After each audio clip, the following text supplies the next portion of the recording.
Good morning students and welcome back to class 8। आज हम Hindi grammar का पाठ नंबर 4 शब्द विचार का अध्ययन करेंगे।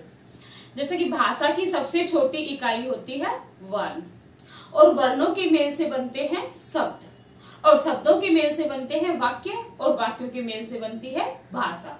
तो सबसे पहले भाषा की सबसे छोटी इकाई, जैसे कि पहले हमने पहले पाठ में पढ़ा भी है, लेकिन फिर भी मैं आपको वापस बता देती हूँ।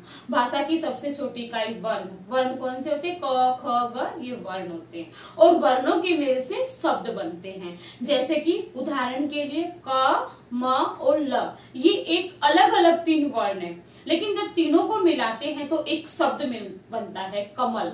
कमल एक शब्द है जिसका अर्थ होता है कमल का जो फूल है। तो भाषा यहाँ पे दिए गए वर्णों के मेल से बनाई गई सार्थक इकाई था जिसका कुछ अर्थ निकलता है, उसे शब्द कहते हैं। वर्णों के सार्थक मेल से बनाई गई इकाई शब्द कहलाती है। तो मतलब सार्थक मतलब कुछ भी शब्द हम नहीं बना सकते। जैसे कि मैंने बताया कमल, तो उसी जगह मैं बोलूं लमक, तो लमक से आप क्या बोलोगे कि मैम लमक का अर्थ क्या होता है? तो उसका कोई अर्थ नहीं है, तो वो सार्थक नहीं है, तो वो शब्द नहीं है। शब्द वो ही कहलाएंगे जिनके कुछ अर्थ निकलते हो। तो वर्णों के मेल से बनाई गई सार्थक इकाई शब्द कहलाती है। अब शब्द के बाद आता है पद। मैंने बताया एक उदाहरण के लिए कमल एक शब्द, और वो ही शब्द मैं एक वाक्य में प्रयोग करती हूँ, आज कमल का फूल खिला है, तो वो कमल शब्द अब वाक्य में प्रयोग हो गया, तो वो एक पद बन गया। अगर स्वतंत्र रहता है तो वो शब्द है, और उसी शब्द को हम एक वाक्य में प्रयोग कर लेते हैं, वाक्य के दौरान पढ़ते हैं, तो वो पद कहलाता है। अब शब्दों का वर्गीकरण। शब्दों के वर्गीकरण 5 आधारों पे किया गया है।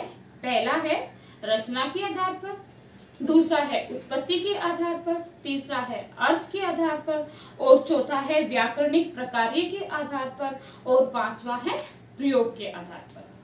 तो पहला है रचना के आधार पर शब्द के भेद। रचना के आधार पर शब्द के 3 भेद होते हैं। पहला होता है रूढ़ शब्द या मूल शब्द। रूढ़ शब्द वो शब्द कहलाते हैं जिनके टुकड़े करने पर कोई अर्थ नहीं निकले, वो अपने आप में मूल शब्द होते हैं, उन्हें मूल शब्द कहते हैं। इसीलिए क्योंकि अगर जैसे उदाहरण के लिए पानी के अगर मैं टुकड़े करूंगी तो कोई अर्थ नहीं निकलेगा।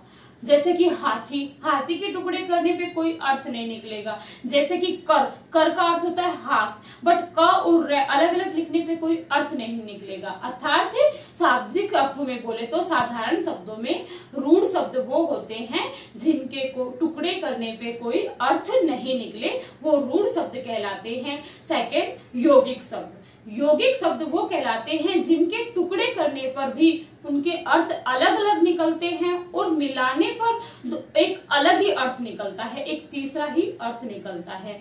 जैसा कि उदाहरण के लिए फूल प्लस माला। फूल का अर्थ होता है फ्लावर, और माला गले में पहनने की माला। तो अगर हम इन दोनों को मिलाएंगे तो फूल माला अर्थात फूलों की माला। रसोई अलग शब्द है, घर अलग शब्द है। और अब रसोई बोलेंगे तो किचन, घर बोलेंगे तो हमारे दिमाग में घर का ख्याल आएगा, और वो ही दोनों को मिला के बोलेंगे तो रसोई घर, अर्थात हमारा दिमाग खाली किचन पे ही जाएगा। तीसरा है योग रूढ़ शब्द। जो शब्द यौगिक होते हुए भी विशेष अर्थ के लिए रूढ़ हो जाते हैं, अर्थात विशेष अर्थ के लिए ही प्रसिद्ध हो जाते हैं, वे योग रूढ़ शब्द कहलाते हैं। इन शब्दों के एक से अधिक अर्थ होते हैं, परंतु ये किसी एक विशेष अर्थ के लिए प्रसिद्ध होते हैं। उदाहरण के लिए महादेव, महा और देव। महान है जो देव, महान है जो देव, अर्थात हम महादेव शब्द बोलते हैं, हमारे दिमाग में शंकर भगवान का नाम आता है, जबकि महान देव दोनों को अलग अलग करते हैं तो दोनों का अर्थ अलग अलग निकलता है। दूसरा एग्जाम्पल गजानन। गज है आनंद के समान, मतलब कि हाथी के समान, तो जिसका मुख हाथी के समान है गजानन बोलते हैं, हमारे दिमाग में गणेश जी का महाराज का नाम आता है। तो जो अपने नाम के लिए प्रसिद्ध हो गए जो शब्द, जैसे नीलकंठ, नीला है कंठ जिसका, अर्थ दोनों के अलग अलग है, लेकिन नीलकंठ कहते ही महादेव शंकर भगवान का नाम दिमाग में आता है। तो यहाँ पे कहने का अर्थ है कि योगरूढ़ शब्द वो होते हैं जो अपने नाम के लिए प्रसिद्ध हो गए। धन्यवाद।